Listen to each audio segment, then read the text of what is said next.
Dr. Ranga is Associate Professor and Vice Chair of Child and Adolescent Psychiatry at Creighton University School of Medicine. She's also the Director of the Psychiatry Residency and Child Adolescent Fellowship Programs at Creighton University. She completed her medical training at Bangalore Medical College in India and did a brief internship at the University of Vennesburg. She completed her psychiatry residency and child and adolescent psychiatry fellowship at the University of Missouri, Columbia. Her experience is vast and overreaching anything I've seen before. So after her fellowship, she's worked in different states. She's taught multiple places. She was at Creighton University as faculty, involved with a child psychiatry fellowship, and was involved in teaching family therapy. She has worked at the Hartford Hospital Institute of Living for several years, where she was involved actively in fellowship training, organizing their didactic curriculum.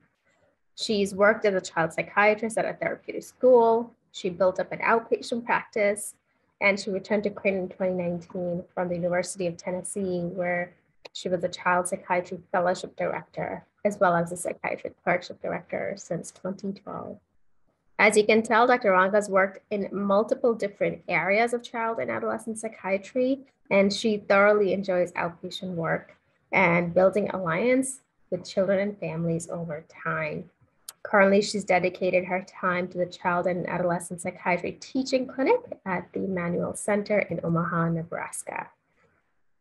Welcome, Dr. Ranga.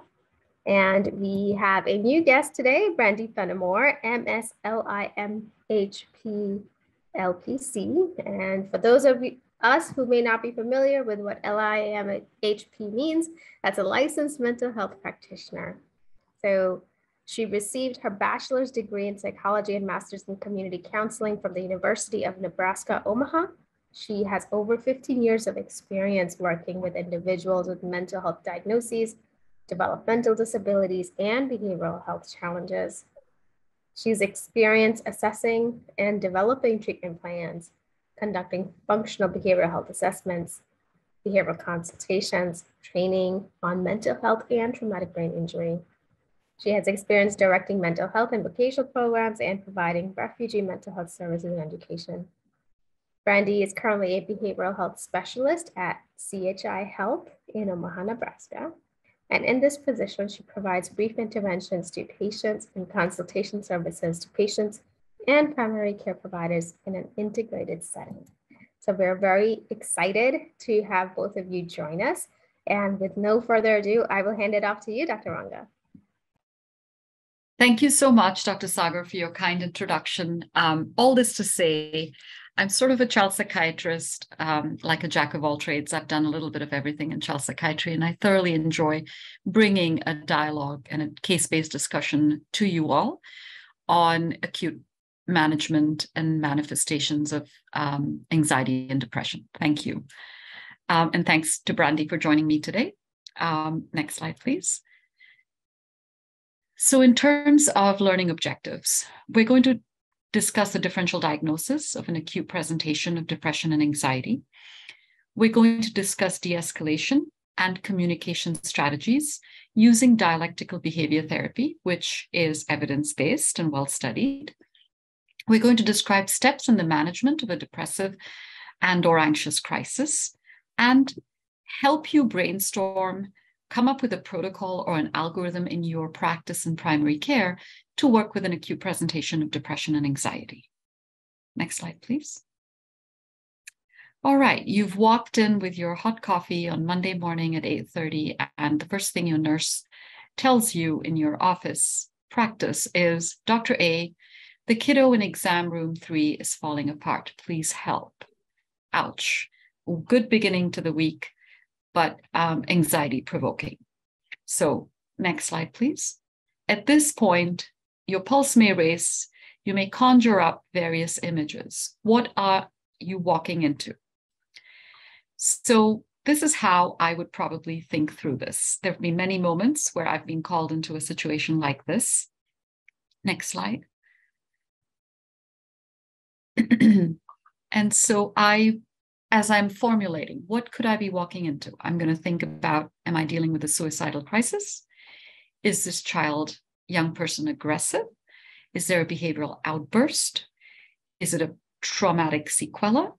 Are there risky behaviors? This list is not exhaustive, but some of the main things that I would start thinking through as I started taking my first steps towards Office 3. Next slide, please. So in working with a crisis, it is always good to be prepared and have a protocol. To have your staff and maybe yourself trained in some de-escalation techniques and to know the resources in your area. So the numbers for ambulance, for ED, for mobile psychiatry wraparound services, 911, and all the other mental health resources. We have it in the form of a Google Drive because it keeps changing. And then now you're in the moment and you have to think about, you need to make sure that space is quiet and that we are calm and rest our pulse as we walk in. Our role really is to listen and to hold space.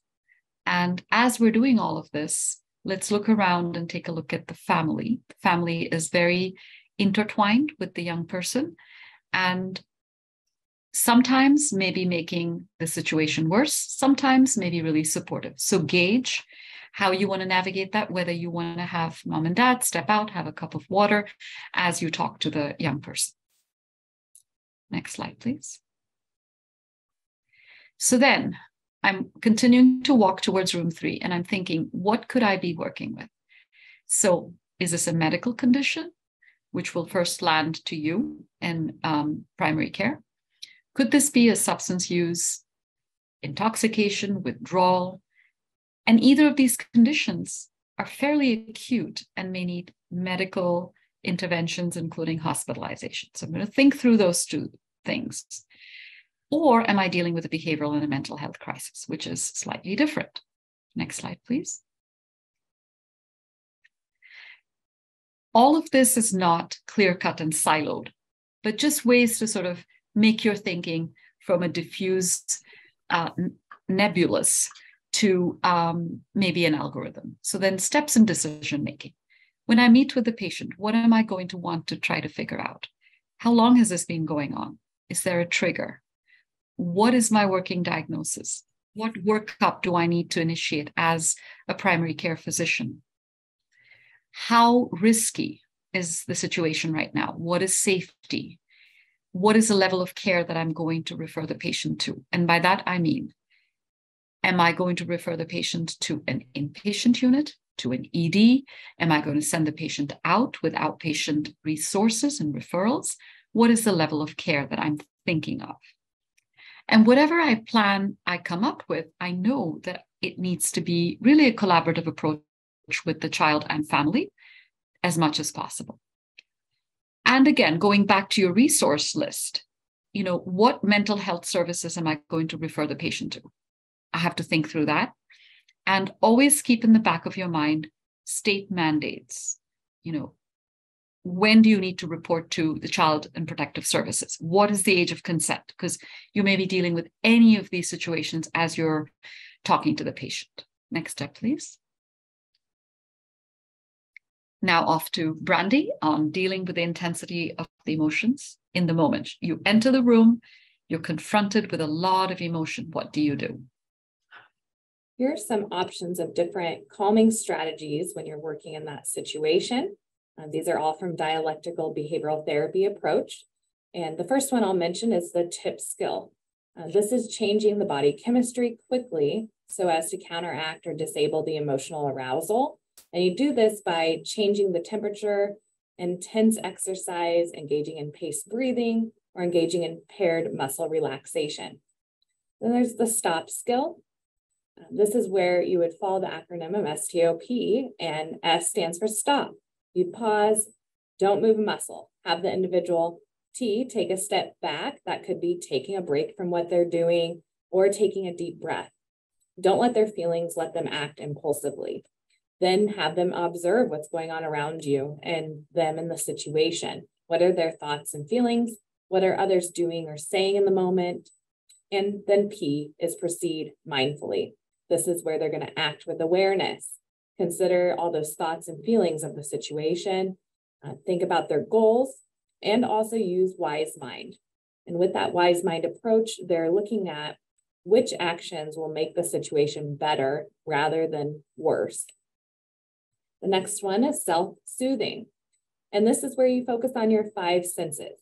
So what are you seeing, hearing, smelling, tasting, and touching? Doing one of these 5 things allows you to feel more comfort, it's nurturing, and it's soothing. The last one I'll mention today is sensory awareness. And this is going to focus attention to the senses you're experiencing or that you don't currently have, a lack of that sensory stimulation. Ask the patient questions to focus their attention on the senses. So for example, you would ask your patient, can you feel your chest rise and fall as you're breathing? Can you feel your hair touching your head? This helps them feel grounded, more at peace, and control the emotions they're experiencing. Next. I'm going to talk about communication strategies. So what can you say that's going to help the situation versus hinder it? You want to you want to stick to the facts first. You want to be objective, no judgmental statements, try to remain on the same page as the client, and avoid arguing. Provide a rationale for your request or for saying no. Instead of saying you should or you shouldn't, say I want or I wouldn't. Don't beat around the bush, never really asking that difficult question or saying no. This shows the patient what makes the situation important to you and describes what you really want. And remember, they can't read your mind in these situations. Share something positive or rewarding that will happen if the individual gives you the response you want. People are motivated by gaining positive consequences and avoiding negative consequences. And it's helping maintain that relationship. Be a broken record by continuing to say the same thing repeatedly. The strength is in the persistence of maintaining your position. Ignore threats, comments, or attempts to divert you. Don't take that bait. They're trying to distract you. Once they do, they gain control over the conversation. You can respond to the attack another time, like after you've focused on your goal or finished that discussion. Avoid saying you're not sure. Be confident. Don't stammer, whisper, stare at the floor, or retreat. And ask for alternative solutions. So for example, ask the client, what do you think we should do? I'm not able to say yes, and you really seem to want me to. What can we do here? How can we problem solve together? Be willing to give to get. Maintain your no, but offer to do something else. Now we're going to talk about a case. So now what I would like our audience to do is to download and look at your scales, the PHQ-9, GAD, and the Columbia Suicide Risk Scale. Case 1. So you've walked in to room number 3 and you meet Alexa. She is a 17-year-old female who is here for her well visit, but is very, very tearful when you encounter her. She reports a history of social anxiety disorder, which has worsened in the past 6 months. In addition, we have unremitting feelings of sadness and irritability beginning 2 months prior. She is sad and irritable every day for majority of the day. She has stopped participating in fun activities like track. She's withdrawing from family and peers. And she's stating that all of this is boring. The parent says that Alexa is spending all of her time in her room by herself. Next slide, please. Mother's in the room with her. She's observed to be slowed down in interview and endorses that families and friends have said to her that she's really slow in her speech and movements. She is not able to sleep. She has difficulty falling asleep and staying asleep. So she wakes up very tired and feels tired in the day. She has difficulty concentrating. and she's losing track of academic pursuits. And she's blaming herself. She's failing classes. She's blaming herself for other problems in her life. Next slide, please. She experiences a wish for death daily. She has intermittent suicide ideation with or without method. She has a history of one self-aborted suicide attempt by hanging 1 month earlier. At the time of the well visit, she endorses wish for death, but denies having experienced active suicidal ideation in the past week. Next slide, please. So now, have your rating scales ready. I'm going to ask you about the next steps. Next slide. So this is your first poll question. What is your diagnosis? Bipolar disorder, adjustment disorder, major depressive disorder, and depression due to a medical condition.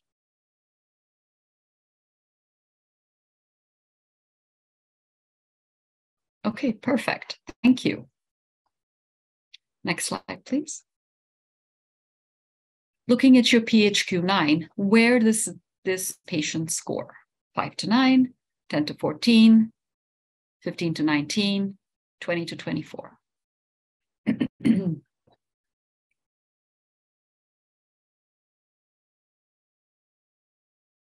Great, thank you. So pretty high on the symptomatology. Full question 3. Now look at your CSSRS, so your Columbia scale, and identify risk, low, moderate, or high. High, fantastic. Thank you. Next slide, please. So now, what would you say to Alexa in this moment? She's falling apart, crying, completely overwhelmed, and her mother is also overwhelmed. Now handing off to Brandy to talk to you about some de-escalation techniques. The Dear Man skill is a de-escalation technique in dialectical behavioral therapy. And it starts off with D, describing the situation.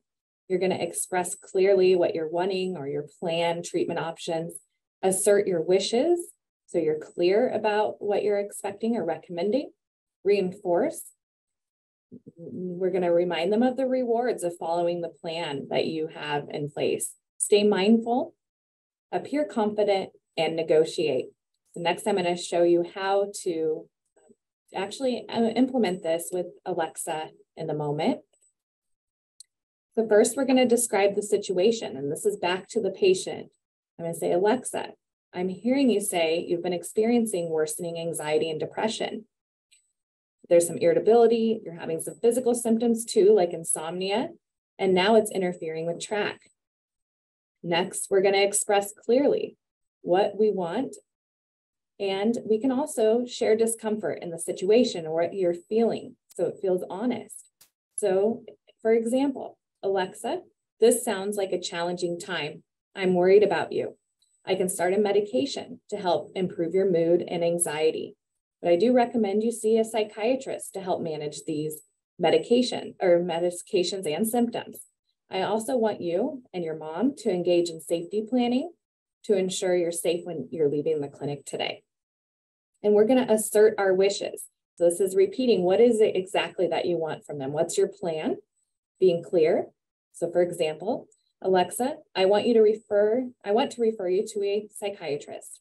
I can make these referrals. Can I make these referrals now? Let's engage in safety planning. If it's a non-safety issue, disagreements can wait until another time. Let's think about that when you're back next week. We can discuss this again. If it is a safety issue, though, we need to address that right there in the visit. And if they're doing things to pester you, maybe it's speaking a loud voice tone, you can ask them to stop. Then we're going to reinforce the R. Explain the positive effects of following your plan and the rewards from engaging in that desired behavior. So, for example, I would feel relieved if you set up psychiatry services. This will allow experts to give recommendations regarding your mood and anxiety, and will follow you closely as you navigate these symptoms. Your decision to set up psychiatry services can help improve your mood, decrease your anxiety, and lead to enjoying activities like track again. If the individual continues to disagree or won't take your opinion seriously, you can suggest to end that conversation if it's no safety issues involved at the time. If there are safety issues, follow the recommendations based on the risk level they fall in the Columbia. And then next, we're going to stay mindful. This is where, if they continue to disagree on the plan, we're going to try to be a broken record. We're going to repeat our wishes, focus on your goals and what your plan is. Ignore the attacks and try to kill them with kindness. Try to keep that relationship positive. So for example, saying to Alexa, I still want to refer you to psychiatry services. We're going to appear confident, the A next. And with that confidence, it comes your voice tone, your physical manner, and having good eye contact. These actions show you deserve respect for what you want, and it's focusing you on your goal.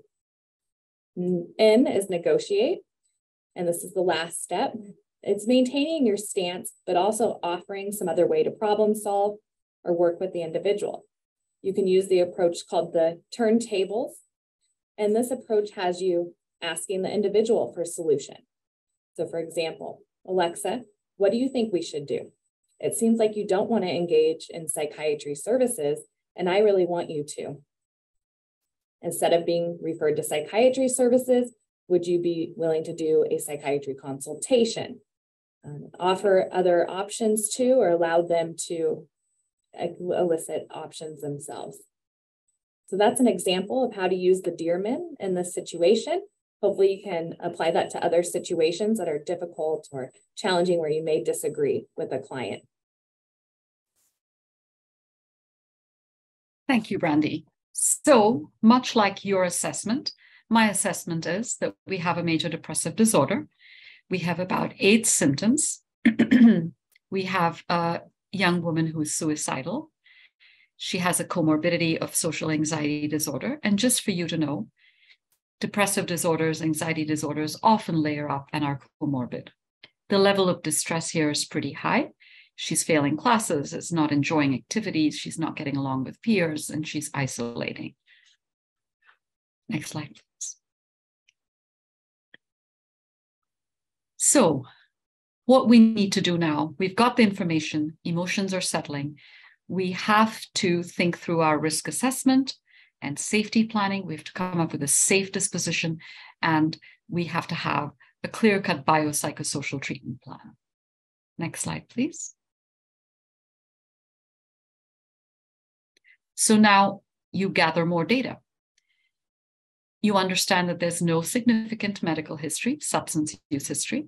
So thank you for looking into that, because as your psychiatry colleague, that's something that I definitely appreciate. Parents seem very supportive. Mom has dad on the line, and they're tuning in and being sensitive and supportive. They are all aware of the trigger for the meltdown, which is a rejection by peer. Emotions have settled, and Alexa now is able to tell you, I feel safe going home.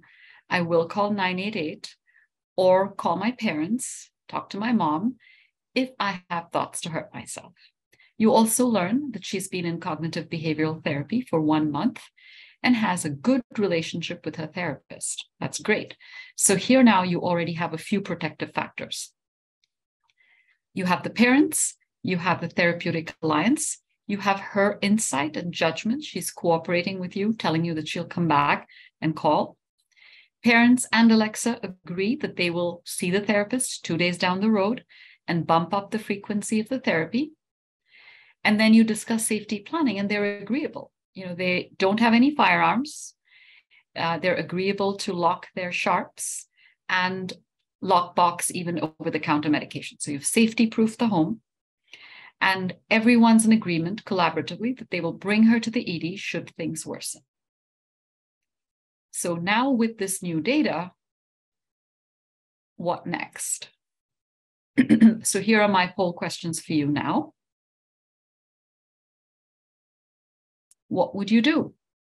Would you refer her to the ED? Would you refer her to intensive outpatient programs, or a partial hospital program, or a residential program? Or would you discharge her home with her mom with close outpatient follow-up?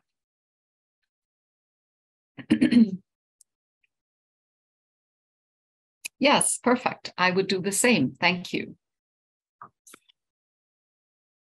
Next slide, please. So what's the rationale for that? You've done a weight, risk-benefit ratio, and you feel like the protective factors are solid. You can send her home safely. You know that the wait list to see the local child and adolescent psychiatrist is 6 months, and that's frustrating. So you feel the need to act. This young woman is getting increasingly depressed. Mother has a history of depression, has been successfully treated with Lexapro, and you decide to start Lexapro and closely monitor. Meanwhile, you ask the nurse to please call the therapist, get release of information, consent, and you connect with the therapist and you tell the therapist, hey, please watch out. She seems to be getting worse. I've started her on an antidepressant, so all hands on deck. Let's just keep watching. And you've also put her on a wait list to see child and adolescent psychiatry. So you've done the best you can in this encounter to bubble wrap her and come up with a safety plan. Next slide, please. Complication 1. You start her on Lexapro, 5 milligrams, and you check in with her in a week. She seems to be doing fine. You increase her dose to 10 milligrams. 1 week afterwards, she comes back saying she is now not able to sleep at all. She's restless. She can't settle, can't relax, and she feels more depressed. She continues to have suicidal ideation, continues to have plans, but really no intent to die. She tells you she wants to live. She wants to become a pediatrician like you when she grows up. So she's got some hope and some future orientation. How would you proceed now? Stop Lexapro, start Prozac, increase Lexapro, add Xanax, decrease Lexapro.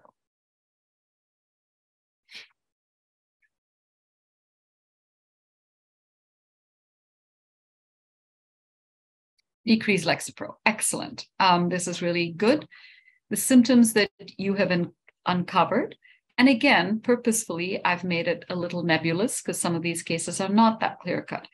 But when you start an antidepressant and go up pretty quickly, you may notice behavioral activation. And the way that looks is restlessness, and suddenly a child becomes very fidgety and says, I just can't feel comfortable. I'm not able to sleep. And so that's your indication that this is behavioral activations. So decreasing is the right way to go. Lexapro and Prozac, both are FDA approved in adolescents with depression. Prozac has the approval from age 6 onwards. Lexapro from age 13 upwards. So both those are good choices, but there's no reason to discontinue the Lexapro at this point as yet. Next slide, please. Complication 2. You've actually started her on 10 milligrams of Lexapro, and you've told mom to increase it to 20 milligrams in 1 week and to please call you if there are any problems. 10 days later, you get a call from the ED. Alexa is now in the ED. She's cut up both her forearms. She's very loud, very belligerent. You can even hear her on the phone call with the ED doc. Seems so different from the kid you saw a few weeks ago. Next steps. So would you tell the ED doc to stop the Lexapro and book her into your clinic the next day? Do you refer to inpatient psychiatry? Tell the ED doc, make no changes. I'm going to see her tomorrow. Or call Child and Protective Services with concerns about potential neglect. Why is she getting worse?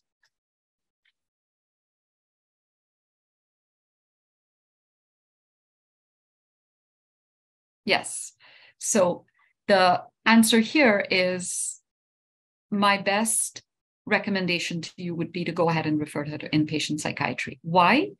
Because she has increasingly self-mutilated. She has crossed over from having all the thoughts of self-harm to actually hurting herself. You don't know the intent. I haven't given that to you, But even then, it's an escalation up, and she is loud, belligerent. There's serious concern here that she has moved into hypomania or mania, and that requires inpatient stabilization. Next step, please. Okay, now you walk into room 3 and you have a totally different presentation. You have L, a 16-year-old male, and he's here for his well visit. So he's the kiddo that's sitting down with his head between his legs. He has had 2 episodes that have been very scary for him over the past few months. In those episodes, he's experienced significant surge of anxiety and worry, and his heart has been pounding as he's experienced that. He's short of breath, he's dizzy, he's cold, and he fears that this kind of attack would kill him. He would die. Next slide, please. Since these episodes, he's constantly worrying about having another episode. He's missed basketball. He worries he has this anxiety attack. And because he's worrying about the next episode, he's not doing his homework. He's scoring lower on tests, but no other psychiatric symptoms, no wishes for death, suicidal ideation behavior, and no non-suicidal self-injury, which is sort of the self-mutilation. Next slide, please. All right. So then what would you do now? Next step. What's your diagnosis? Generalized anxiety, post-traumatic stress, panic, adjustment, or substance use disorder?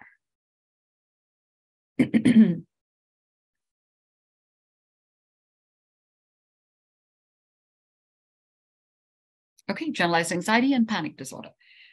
So yes, agreed. He had panic attacks. He's constantly worrying about panic attacks. So definitely very, very anxious young man. Next slide, please. All right, so take your GAD 7 and rate it. Where does this patient land on GAD 7?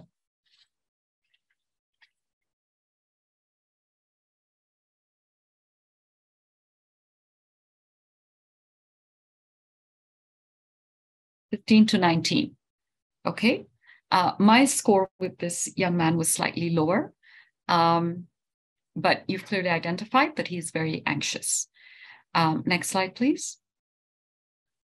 So what's your treatment plan? Would you refer to outpatient therapy? Would you start Zoloft? You've read that the evidence base suggests from the CAM study that Zoloft is very helpful. Would you refer to the ED and inpatient psychiatry? Or would you refer to school-based therapy?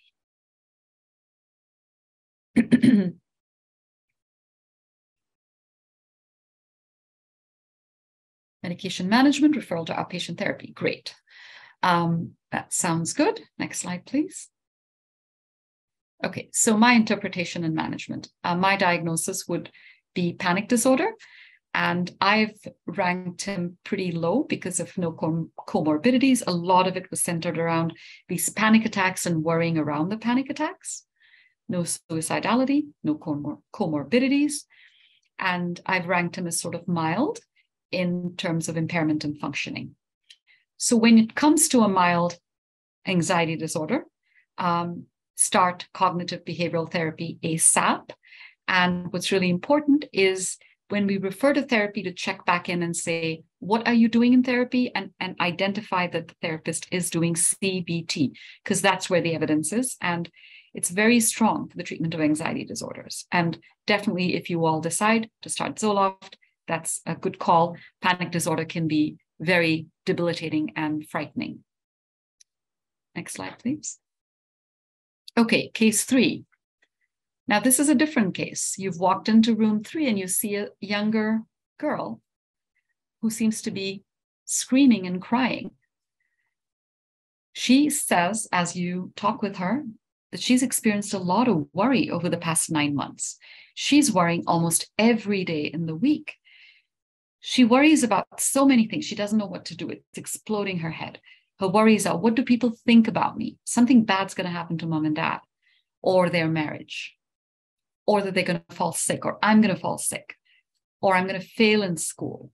And it's very difficult for her to control her worry.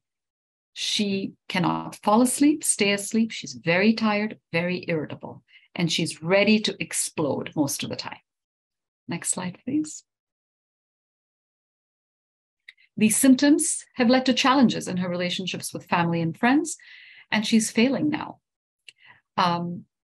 Both she and her mom complete a SCARED.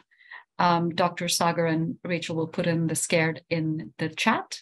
So that's the anxiety rating scale that has a child and a parent version. And in our child psychiatry clinics, we get that done. It gives us more data on anxiety disorders. And the reason for that is it's more of a deeper dive. We understand from anxiety disorders that they cluster up. So it's typically you see not just social anxiety or just panic, you see them all kind of clustering together. The complication here is she's also had a diagnosis of ADHD since the first grade and is taking medications. Okay, she denies any wish for death, dying, no suicidal ideation, no self-harm, nothing like that. Next slide, please. Okay, so now what is your management?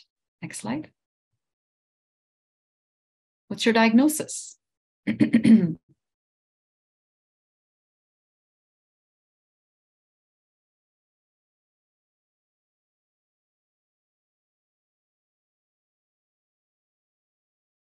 Generalized anxiety disorder. Perfect. That's great. Next slide, please.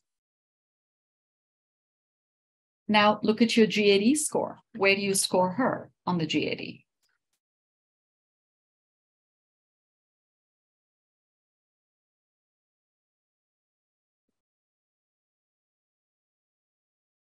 Very good. So the score is higher. And I agree with you. I've put her in the 10 to 14 range. Next slide. What's your treatment plan?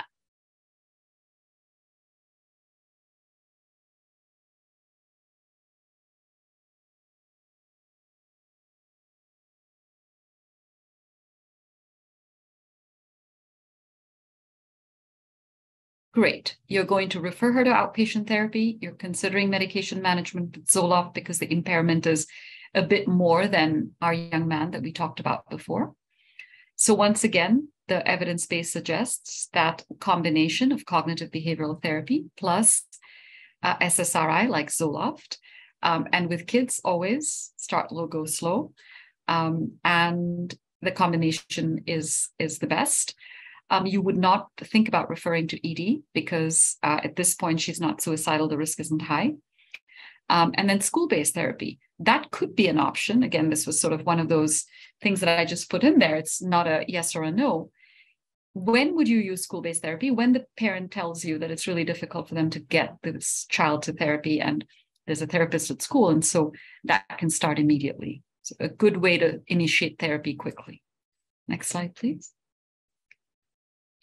Okay, so this is my interpretation, much like what you all came up with, generalized anxiety, moderate, no suicidality. She does have a comorbidity of ADHD.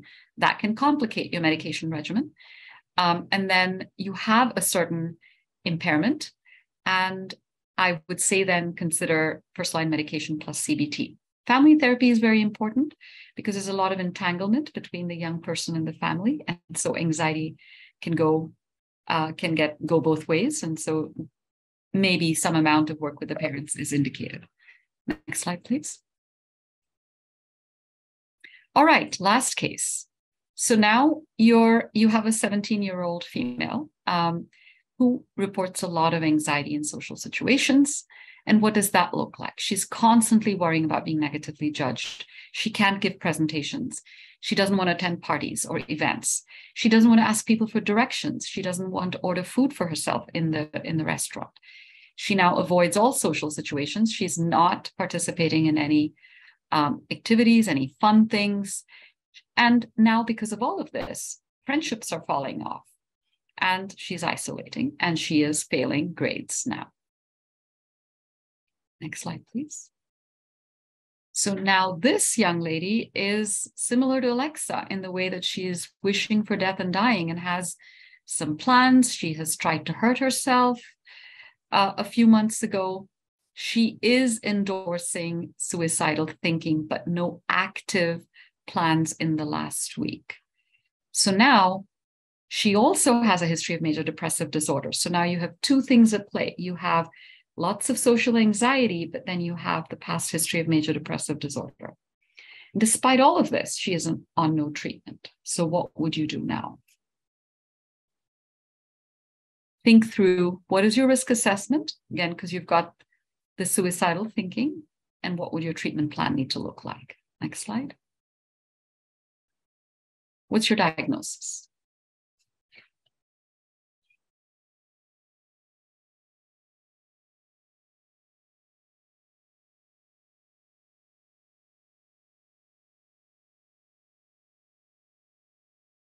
Generalized anxiety disorder. Okay, great.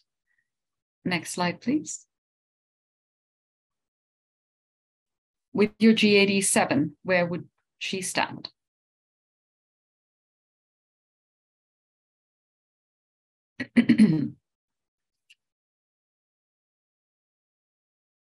Yes, I would have ranked her pretty severe anxiety. So the last 15 to 19 is where I would put her in.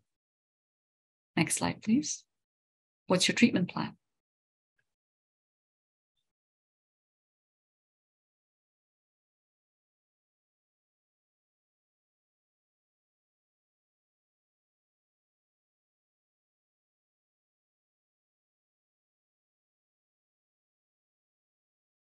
So then you would, again, this is a pretty severe anxiety disorder. So you would definitely think of combined treatment, cognitive behavioral therapy plus medications. But on top of that, you have a history of major depressive disorder and some suicidal thinking. So some of you have indicated, maybe I do need to refer to the ED based on your Colombian rating scales. I gave you a lot more data on Alexa that made you feel comfortable that you could send her home. I haven't given you the data, so it's good for you to think through. Again, what are the risk factors? What are the protective factors? How am I going to make a decision about the next step? So what, when I'm teaching my residents and fellows, what we talk about often is, as we let our patients go, are they safe to go? Right? What is that next step? And that's the most important thing that we keep in mind as we're planning our disposition. Do we feel safe about that next step and that next plan? So that's all for me. I think we've talked about this interpretation. And I have attached appendices and references for all of you to take a look at. As Dr. Sagar mentioned, the first of the Lunch and Learns I presented was GLAD PC and all the parameters. And then I think Dr. Aurora presented evidence-based treatments of anxiety. And in the appendices, I've attached some algorithms from CHOP, so the Children's Hospital of Philadelphia, it's actually so clear, step-by-step algorithms and the rating scales. And so open up for any questions or comments or discussion. Thank you so much, Dr. Ranga. I think this was a fantastic session to walk through some very common scenarios that many of us may find ourselves in. I will ask anybody you can unmute yourself and ask a question, or if you want to type it into the chat, please do so. And while you do that, one of the previous questions from the previous session was, what do you do if you're not sure that there are inpatient psychiatry capacity available, or if this patient could be sent in for the inpatient psychiatry? You're really sort of stuck in that, I don't know how to get this patient admitted. What do you do then? Should we ask for people to volunteer their answers, Dr. Sagar, before I jump in? What do you think? Yeah, absolutely. We'll open it up. What do you guys think we should do?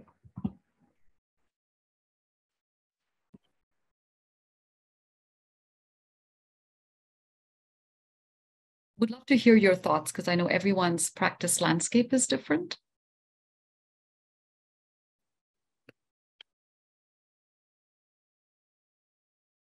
So maybe I'll just jump in. What do you think?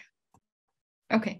Yes. So I think what's daunting, perhaps, is the lack of child and adolescent psychiatry as well as mental health resources.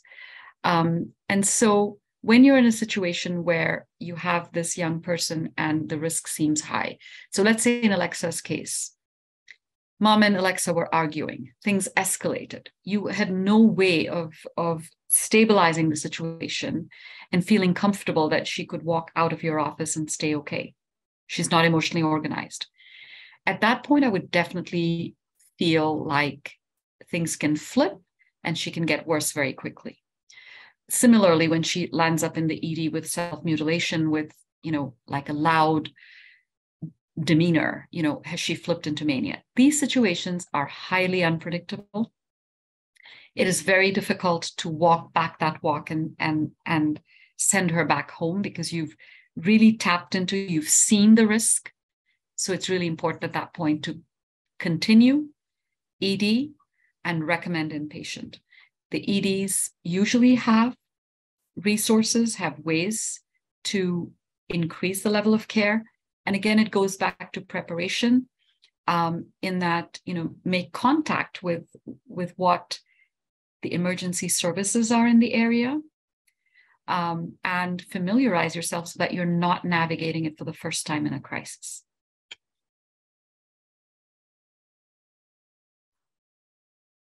It's a great thought, especially because many of us find ourselves in probably not such extreme scenarios, but it's a good idea to be prepared ahead of time before you do find it out. I know that some of our medical groups have a collaborative approach, very similar to how Brandy was describing her role. So Brandy, I'm wondering, sort of, one of the questions that comes to my mind is, if you happen to be in a collaborative model, what is the best way that, like, how should we leverage our partners in that collaborative model? The clinic I practice at, we have behavioral health, and I'm a counselor on site, and they can pull me in for a warm handoff and I'll do an assessment. And then I can actually help facilitate at a direct admission, or walk them down to the emergency department, or arrange transportation with a non-urgent ambulance to take them to the hospital. So it is a nice collaboration to have behavioral health on site to help with that, because it does take a little bit of time out of your day to arrange that.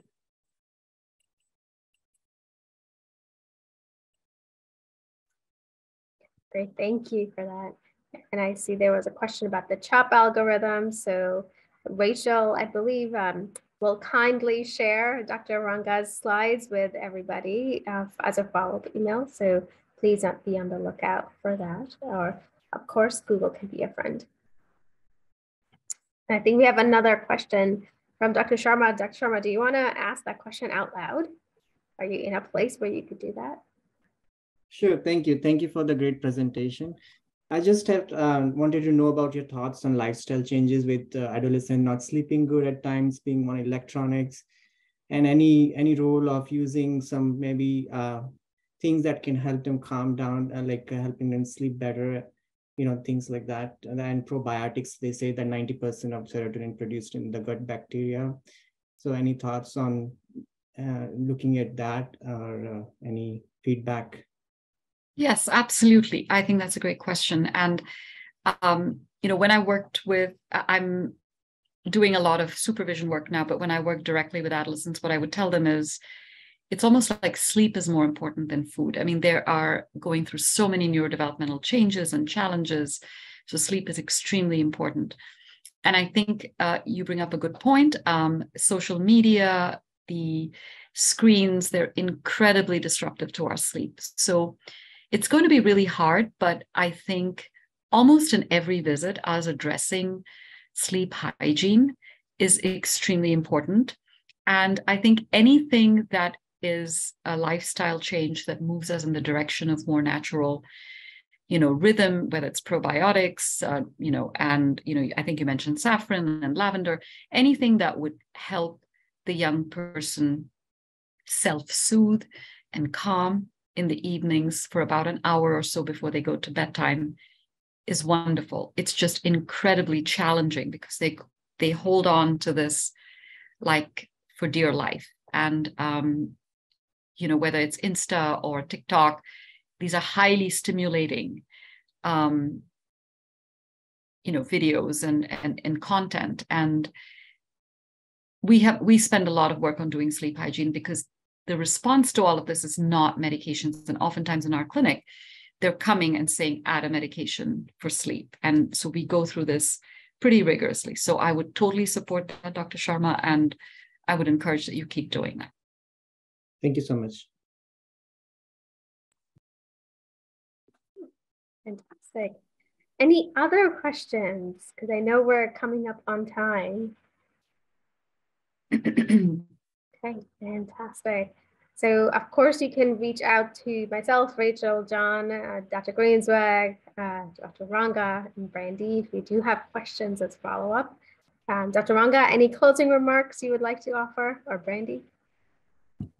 Well, I would like to say thank you so much for your time. And actually, it's very easy for me, at least, to think through cases. It doesn't require much of a lit search or presentation. So this felt very natural. It felt like I was going through a clinic with residents and colleagues. So it's been a pleasure. I'll hand off to Brandy now. Yeah, thank you for allowing me to be here today and share some skills with you. I hope it's been helpful. I think I can speak for all of us that having both of your expertise is very helpful to us. This is very much a brave new world in which our pediatricians and family medicine docs are trying their best. So appreciate all of your tips and really making sure that our physicians and APPs feel very much included and not out there alone. Thank you.